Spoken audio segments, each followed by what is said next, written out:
I was born into a family of teachers, and the atmosphere at home was very serious. You couldn't talk or smack your lips while eating, and after getting up, you had to fold the quilt into a tofu block. Before the age of 18, you couldn't read extracurricular books, and there were countless other strict requirements like these. One day after school, I was inexplicably drawn into an arcade with my classmates, but was unexpectedly discovered by my older brother, who attended the same school. He went home and told my parents about me going to the arcade, and after a double-team beatdown, my parents decided to send me to Anderson's electrotherapy class for complete correction. The next time I saw them was 3 years later. Walking out of the Anderson Correction Center gate, the sunlight was so blinding I couldn't open my eyes. The 3 years felt like a long eclipse. My parents and Julian were standing next to a black sedan. My mother, dressed in a presentable suit, saw me. Her smile stiffened for a moment, then she forced it to widen. "Ava, you're out, let Mom take a look at you." She wanted to hug me, but my body instinctively recoiled. Her hand hung in the air, her eyes unable to hide the awkwardness. My father just frowned, scrutinizing me from head to toe. "Why is your hair so yellow? And you've gotten so skinny you're unrecognizable." Julian was standing at the back. He was now a psychology graduate student at a prestigious university, wearing a well-tailored suit and wire-rimmed glasses that made him look refined. He pushed up his glasses, a victor's smile on his face. "Mom, Dad, don't rush her. Ava just got out. She needs an adjustment period. See, isn't she much more obedient now?" He walked over and naturally put his arm around my shoulder. My whole body stiffened, and I couldn't stop trembling. He leaned in and whispered in my ear, in a voice only we could hear. "Ava, welcome home. See, I told you this would be good for you." I looked down at the ill-fitting old shoes on my feet and said nothing. Not that I didn't want to, but I couldn't. The 3 years of correction had almost deprived me of my ability to speak. On the way home, Mom chattered on and on about the changes that had taken place in the last 3 years. She talked about how outstanding Julian was, how many scholarships he had won, and how he had become the pride of their entire family. Dad occasionally chimed in, and the topic never strayed from Julian.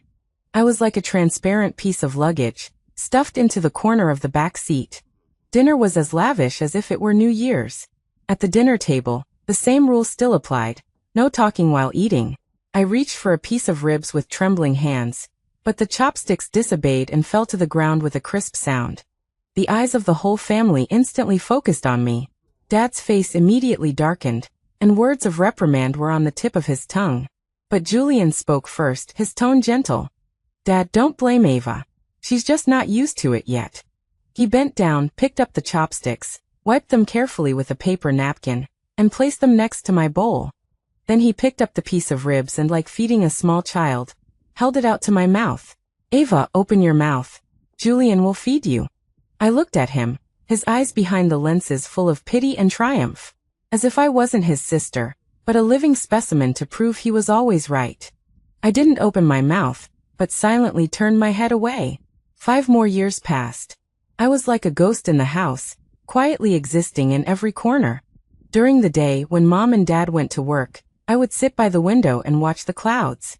When they came home in the evening, I would lock myself in my room. In these 5 years, Julian's life had been on a winning streak. He had become a famous young psychologist in Jinghai City, a regular on television, and a savior for countless families with wayward children. The core of his theory was the necessity of family intervention, and I was the most successful intervention case in his words. He never mentioned me by name, but everyone knew that he had a sister who had once gone astray, and was later saved by her family. Today was Julian's engagement day with Isabella, the daughter of the city's leading enterprise. The banquet hall was dazzling with lights, and the guests were numerous. Mom and Dad were radiant, arm in arm with Julian, like a king and queen surveying their territory. I was ordered to attend. Mom had picked out a white dress for me, intending to make me look pure and harmless. But I was pale and thin, and wearing it made me look more like a walking skeleton. I was placed in the most inconspicuous corner, the plate in front of me piled high with food, but I couldn't eat a bite. "That's Professor Julian's sister, isn't it? I heard she used to be very rebellious and almost went bad." "Yes, look at her now, so quiet. It seems that Professor Julian's parenting methods really work." She just looks a little dull. Did they overdo the treatment? Shoo, keep your voice down. The whispers were like mosquitoes, buzzing in my ears. During the toast, Julian and his beautiful fiancée, Isabella, came to our table. He raised his glass, full of high spirits. Mom, Dad, thank you. Without your wise decisions back then, I wouldn't be where I am today, and our family wouldn't be where it is today. Dad's eyes were tearful, and he patted Julian on the shoulder excitedly. Good son, you're Dad's pride. Mom was already weeping with joy. Isabella's eyes fell on me, and she looked at me with kind curiosity. She squatted down and asked me gently, Ava, I've heard Julian mention you many times. Are you okay lately? I looked at her, my lips moved, but no sound came out. Julian immediately laughed and smoothed things over.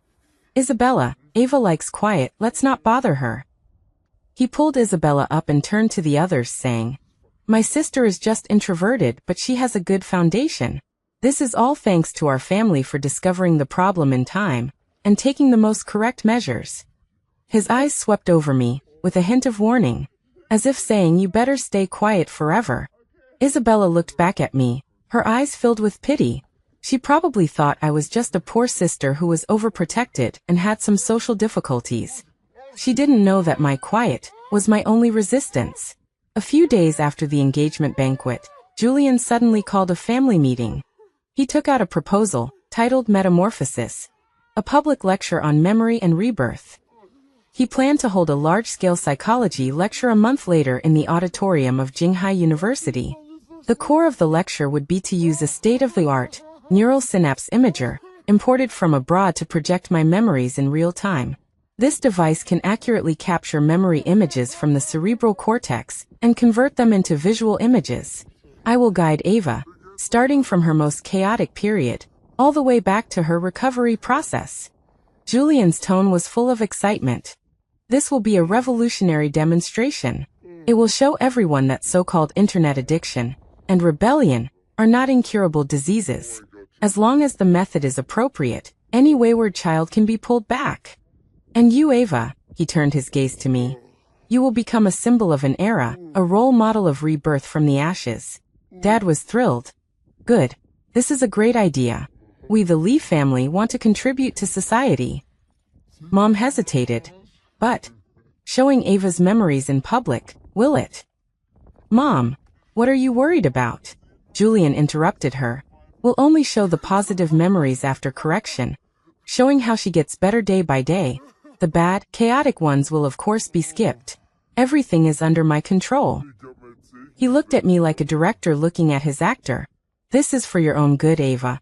This is also an opportunity for you to repay your family and society. My heart suddenly convulsed. Alarm bells rang in my brain. Those sealed, dark, blood and tear-stained images instantly burst through the floodgates. No. A hoarse, almost unfamiliar word squeezed out of my throat.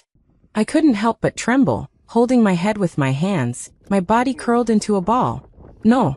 No. This was my first time resisting so violently in 5 years. Dad's face instantly turned livid. He rushed over and grabbed my arm. Ava, what's wrong with you again? How much effort has your brother put into you? And you still want to be ungrateful? Dad. Julian immediately rushed over to stop him, his face wearing that familiar expression of pity. Don't scare her. See, her stress response is still so strong. This just proves she needs a thorough desensitization. Only by confronting the past can she truly move on. He squatted down, trying to take my hand, but I violently shook him off. Ava, be good. Trust your brother. Your brother wouldn't hurt you. His voice was as gentle as poison. Looking at his hypocritical face, at my parents' matter-of-course expressions, a chilling despair rushed from the soles of my feet to the crown of my head. They weren't trying to heal me. They wanted to take the last bit that belonged to me, my only remaining, shattered soul, and put it under the spotlight, to display it, to weigh it, to use it as a stepping stone for Julian's success. A month passed in the blink of an eye. They treated me like a lifeless puppet, taking me to the auditorium of Jinghai University. The seats below the stage were fully occupied. There were leading figures in the field of psychology, media reporters, students and parents who had come out of admiration. Julian, dressed in a white suit, stood center stage, the spotlight shining on him, making him look like an angel descended from heaven. He was giving a passionate speech. Many people ask me, Professor Julian, what's your secret to success? I say it's love, but even more so, it's determination. When I discovered my only sister, addicted to the violence and emptiness of the virtual world, my heart was broken. But having a broken heart isn't enough. We must act. I persuaded my parents that we must use the most decisive means to pull her back from the brink. Thunderous applause erupted from the audience. Mom and Dad sat in the front row, their eyes wet with tears, their faces showing pride and emotion. Today I am honored to have my sister, Ava, with me. She will join me in completing this journey of breaking out of the cocoon. All eyes immediately turned to me. I was wearing that white dress, sitting in a wheelchair. Mom said I wasn't feeling well today and was afraid I would fall if I went on stage. 2 nurses walked over and pushed me onto the stage. Julian walked over to me, took my hand, and raised it high. Everyone, look, this is the butterfly emerging from its cocoon. Another round of applause. I looked at the sea of people below the stage, their faces filled with curiosity, sympathy, and approval. No one saw the fear in my eyes. A man in a white coat pushed a uniquely shaped instrument onto the stage. This was the neural synapse imager that Julian had mentioned. He personally came over and carefully attached dozens of cold electrode patches to my scalp, one by one. Don't be afraid, Ava, he whispered in my ear, in a voice only I could hear. It will be over soon. Just sit here and don't do anything. Leave the rest to your brother. Remember, don't act crazy like last time, or it won't look good for any of us. I closed my eyes, my whole body ice cold. The giant screen behind the stage lit up, displaying a complex brainwave diagram. Julian picked up the microphone, his voice steady and magnetic. Now let's witness together a journey of spiritual rebirth. We will start from the beginning of the treatment and see how science and care create miracles. He pressed the start button on the controller. The brainwave diagram on the screen fluctuated violently, and then a blurry image gradually became clear. It wasn't the bright, clean psychology consultation room that Julian had described. It was a windowless confinement room, only 4 feet square. The walls were covered in mold and fingernail scratches. A man in a white coat had his back to the camera, his shadow elongated by the light, cast on the ground, like a giant spider. He slowly turned around, holding a syringe with a cold, gleaming needle in his hand. The audience instantly fell silent, everyone holding their breath. Dad suddenly stood up from his seat, his face drained of color, his voice trembling. Julian, what is this? Dear. Anderson told us back then it would only be talk therapy and low-frequency pulse therapy. Julian's smile froze on his face. He stared fixedly at the screen, cold sweat breaking out on his forehead. Dad. You sit down first. This is probably a sedative procedure before the treatment. Yes, just to calm the patient down. It's scientific. He tried to maintain his composure, to stabilize the situation, then picked up the controller, his fingers flying across it, trying to skip this scene. Let's fast forward a bit, and go straight to the rehabilitation training. However, the image on the screen didn't change at all. Instead, it became even clearer. The man called Dr. Anderson smiled grimly and walked towards the girl huddled in the corner. That girl was me at 18. Not listening? Dr. Anderson said. It's okay, 1 shot of obedience water and you'll be good. The scene changed. I was being dragged by 2 strong men and strapped to a cold metal bed. My wrists and ankles were tightly bound with leather restraints. Dr. Anderson, holding 2 electrodes, walked towards me step by step. The crackling sound of electricity spread through the auditorium through the speakers.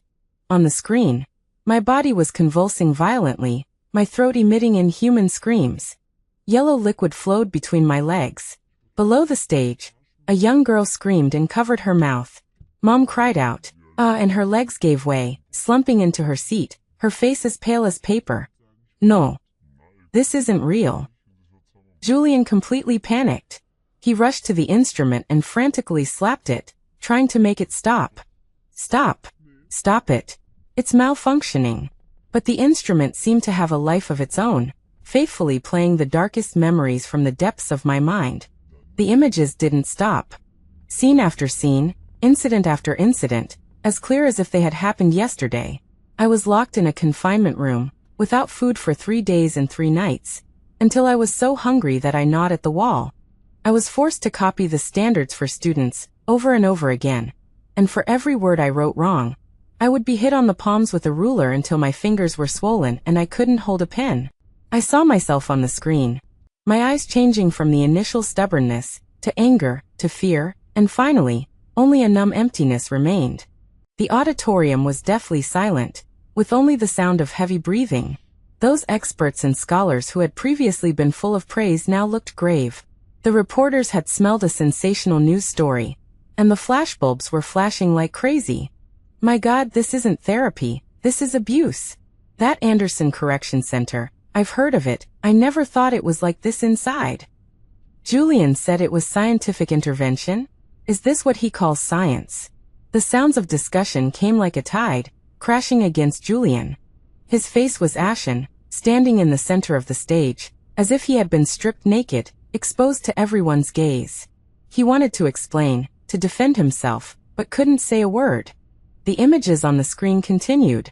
It was a collective gratitude, assembly. A dozen or so emaciated boys and girls, like myself, were required to kneel on the ground and kowtow to a picture of Dr. Anderson. Thank you, Dr. Anderson, for saving our dirty souls. Thank you, parents, for sending us to this pure land. The slogans were uniform and apathetic. One boy, because the sound of his kowtow wasn't loud enough, was dragged out by 2 instructors. Soon, the sound of wailing and beatings came from the next room. I knelt in the crowd, my head down, my body shaking like a leaf in the autumn wind. The scene zoomed in on me. On that face, there were no tears, no expression, only numbness. Below the stage, Isabella stood up. She looked at Julian on the stage in disbelief, her beautiful eyes filled with tears and anger. Julian, is this what you call saving? Is this the success story you're so proud of? Her voice was like a loud slap, hitting Julian hard in the face. Julian's lips trembled, looking at Isabella, then at his parents, who were close to fainting. No. It's not like that. Isabella, let me explain. There's a misunderstanding. Misunderstanding. Isabella scoffed. A live broadcast to tens of thousands of people. All the media in Jinghai City are here, and you're telling me it's a misunderstanding? After she finished speaking, she didn't look at him again. She turned and walked resolutely out of the auditorium. Julian reached out, wanting to stop her, but only grasped at air. He staggered, almost falling on the stage. He was done for. The perfect persona he had meticulously built for nearly 10 years, at this moment, shattered into dust. The instrument operator finally cut off the power in the backstage. The huge screen instantly went black. The auditorium lights blazed, blinding everyone. After a brief silence, the scene exploded. Reporters, like sharks smelling blood, swarmed toward the stage. Mr. Julian, is what was shown on the screen true? Did you know about the abuse at Anderson Correction Center all along, and used it as the basis for your theory? Aren't you and your family feeling any guilt, sending your own sister to such an institution? Security guards rushed forward, barely forming a human wall, protecting the teetering Julian and my parents. My father pointed at Julian, his lips purple, his whole body trembling. You unfilial son. What did you tell us back then?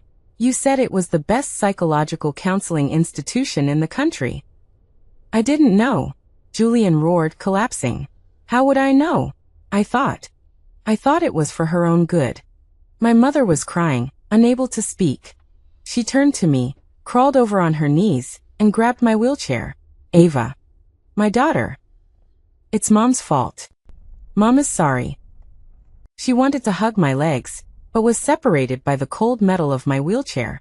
I looked at her tear-streaked face, a face that was once filled with sternness and disappointment toward me. In my heart, there was no joy nor forgiveness, only a scorched, barren wasteland. In the midst of the chaos, the instrument, which had already been turned off, suddenly flickered again.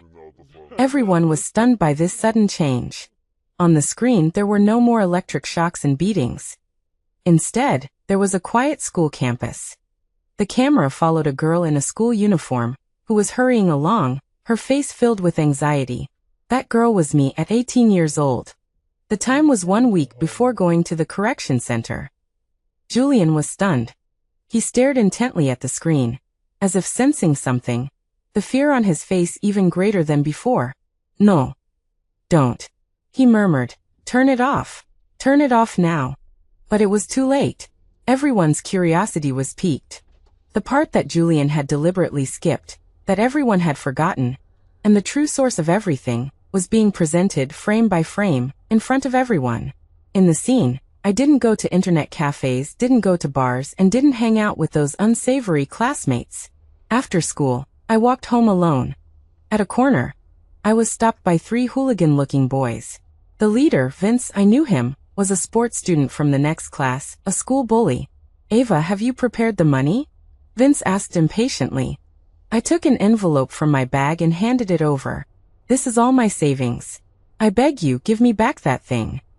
My voice was trembling with sobs. Vince took the envelope, weighed it in his hand, and smiled contemptuously. "Is this all? Are you trying to fob us off?" The lackey beside him chimed in.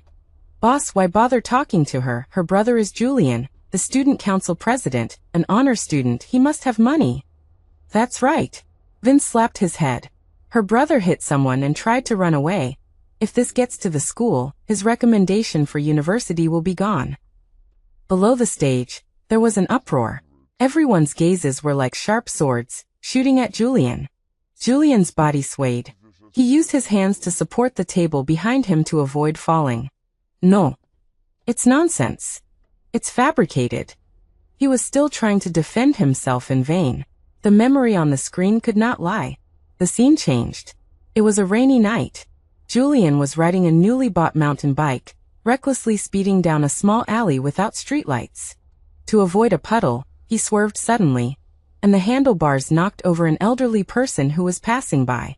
The old man fell to the ground, groaning in pain. Julian was terrified.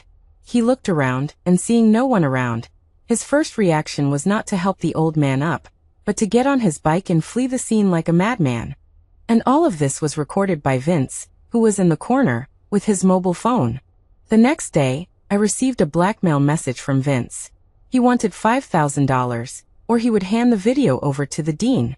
I knew what that meant for Julian, who valued his reputation more than his life, and for our whole family. I didn't dare tell my parents.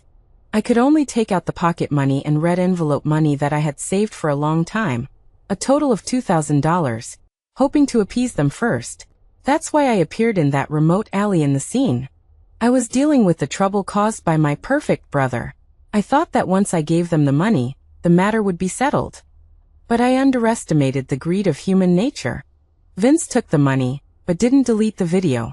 They intensified their efforts, demanding a second ransom, asking me to bring $10,000 in cash to the arcade in the west of the city for a transaction. I didn't have that much money at all. I was as anxious as an ant on a hot pot, and even thought about stealing money from my parents. Just when I was at my wit's end, Julian found me. He had noticed that I had been absent-minded for several days, and thought that something had happened to me. Looking at his unknowing, bright future face, I ultimately didn't tell him the truth. I couldn't ruin him. He was the hope of my parents, the pillar of the whole family. I just cried and begged him to lend me $10,000, saying that a friend's family had an emergency. Julian frowned, pulled out a stack of money from his wallet, and threw it to me. "Ava, this is the last time. I don't want my money to be used in some messy places." His tone was full of impatience. I took the money and went to the agreed-upon arcade. That was the first time I had ever set foot in such a place. The noisy music, flashing lights, and smoky air made me feel suffocated. I found Vince and gave him the money. He deleted the video in front of me. I breathed a sigh of relief and turned to leave this den of inequity. But at the door, I bumped into someone. It was Julian. He didn't know why he was there. He looked at me, and then at Vince and his gang of lackeys behind me, and the expression on his face changed from astonishment to disdain, and finally to utter anger and disappointment. "Ava, you've disappointed me too much." He didn't give me any chance to explain, and turned to leave. That night he went home and said to my parents, I saw Ava playing games with a bunch of hooligans. Thus, there was the double beating that followed, and the correction center consent form that pushed me into hell. The last of all the scenes froze on the look I gave back at the house when I was being pushed into the car by two men. Behind the curtains stood Julian. He looked at me coldly, as if looking at a dirty piece of garbage that had nothing to do with him. The truth was revealed. The entire auditorium was silent. All the causes and consequences, all the misunderstandings and frame-ups, were revealed in the cruelest, most irrefutable way, to the public. I was the one who chose to bear everything alone to protect my family. And Julian, this hypocritical savior, was the selfish, cowardly one who sacrificed his sister to save himself, the true culprit. The screen finally went completely black. As if a long movie had ended, Dad stared blankly at Julian in the center of the stage. He opened his mouth, making a strange hoarse sound in his throat. He couldn't catch his breath and fell straight backward.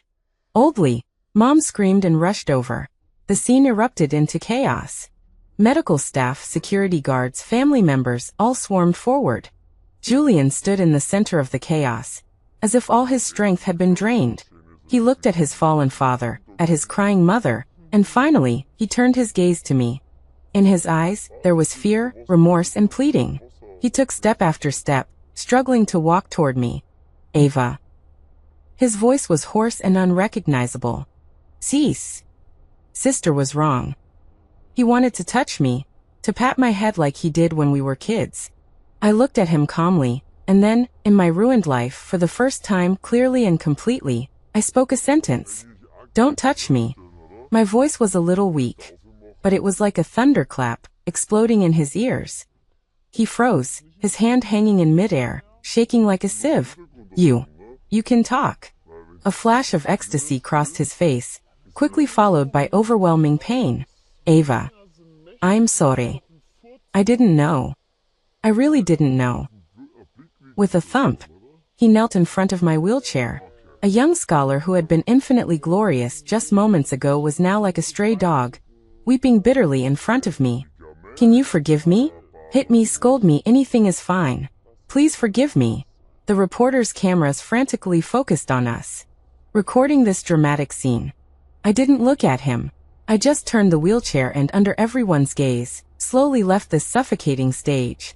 Behind me were Julian's heart-wrenching cries, my mother's wails, and the sound of the ambulance siren as my father was carried away. All of this had nothing to do with me anymore. The public lecture he named Emergence ultimately shattered his own false cocoon. And I, this butterfly whose wings had long been broken, could finally stop pretending to fly. That failed public lecture became the biggest scandal in Jinghai City that year. The Anderson Correction Center was sealed up overnight. Anderson and his team of instructors were prosecuted for illegal detention, intentional injury, and other crimes, and were ultimately sentenced to heavy prison terms. Dozens of families jointly filed lawsuits, revealing a corner of that hell, and sparking a citywide discussion about adolescent mental health and so-called correctional methods. Julian, on the other hand, was utterly disgraced. Jinghai University terminated his employment contract immediately, his academic achievements were revoked, and all cooperative projects were suspended. Isabella's family also announced the termination of their engagement in the newspapers as quickly as possible. Overnight, he fell from the clouds into the mud. Dad suffered a sudden cerebral hemorrhage after that public lecture. Although he was rescued, he was left with hemiplegia and could no longer speak clearly. Mom quit her job and spent her days in tears, taking care of Dad and facing the overwhelming public pressure from outside. They tried to contact me, calling, texting, even finding the temporary apartment arranged for me by the Survivors Fund. But I never responded once. Mom knelt outside my door for an entire night. She cried and said, "Ava, come home, the family can't be without you. Dad. He wants to see you." I listened quietly from behind the door. At dawn, I only sent her one message. Your family never included me. After that, they never came again. I began to receive real psychological treatment. The doctor said that my post-traumatic stress disorder was severe and would take a long time to recover from. But I was patient. I had already wasted 8 years, so I didn't care about spending another 8 years, or even longer. I began to learn to speak again, to eat in crowded places, to walk in the sunlight. Everything was difficult. But whenever I was about to give up, I would remember Julian's face as he knelt in front of me. That face filled with pain and remorse. This didn't make me happy, but it gave me a strange sense of peace. I knew that my pain had finally found its destination. It hadn't disappeared, just been transferred. The last time I heard news about Julian was in the spring 2 years later. It was from a journalist friend I used to know. He said that Julian had gone mad. After that public lecture, he locked himself in his house, refusing to see anyone. He would stay awake all night, talking to an empty room. All he said was, "I'm sorry." Later, he started having hallucinations, always feeling that there was a girl in a white dress standing in the corner, looking at him with empty eyes. He started self-harming, hitting his head against the wall, smashing glass with his hands. Mom had no choice but to send him to a mental hospital. The journalist friend sighed. "It's really retribution. He sent you to a place like that back then, and now he's in it himself." After hearing that, I just calmly said, "Oh." Half a year later, I received a letter from the mental hospital. It was written by Julian. The letter was filled with dense, crooked handwriting, with many places blurred by tears. The entire letter consisted of only 3 words. "I'm sorry." He wrote it thousands, tens of thousands of times. At the end of the letter he said, "Ava, if there are 18 levels of hell, I am now on the 19th. I can see you every day, see you screaming and crying in that room. I cover my ears, but it's useless, that sound is in my head. I now know that the most painful punishment in this world is not electric shock, not hunger, but to see clearly how ugly and dirty you are. If there is an afterlife, let me be that butterfly with broken wings. And you must fly freely in the highest and farthest place." The end of the letter also included a photo. It was a picture of us when we were kids. In the photo, he was carrying me on his shoulders, and we were both laughing like 2 idiots. That was the only photo our family had, not taken as a reward for good behavior, but simply because we were happy. I looked at that photo for a long, long time. Then I threw it and the letter into the trash can. I don't need his confession, and I don't want any afterlife. I just want to live my life well. Many more years passed. I can now live like a normal person. I opened a small bookstore in a small seaside town. Every day, I organize books, brew coffee, and welcome guests from all over the world. I still don't like to talk much, but the guests say that the coffee I brew has the taste of sunshine. I occasionally receive emails from my former psychiatrist. He will chat with me about my recent situation. He said that my parents had moved away from Jinghai City to a small county town where no one knows them, and are living on their pensions. Dad's health has not improved. He also said that Julian, after spending 5 years in a mental hospital, jumped from the top floor on a rainy night, ending his life before he even reached 40. It is said that when he died, he was still tightly clutching a candy wrapper, polished smooth from handling. That was a type of candy I loved to eat when I was a child. I finished reading the email and shut down the computer. Outside the window was the azure sea and golden beach. Several children chased and played by the sea, their laughter as crisp as silver bells. I walked to the shop entrance and took a deep breath of the salty sea breeze. The sunlight fell on me, warm and gentle.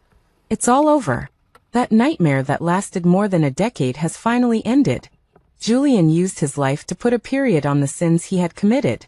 And I, after giving almost all of my youth, have finally found my own small, peaceful haven. I didn't look back. I just faced the sea and slowly revealed a long-lost smile. My life from today onwards has only just begun.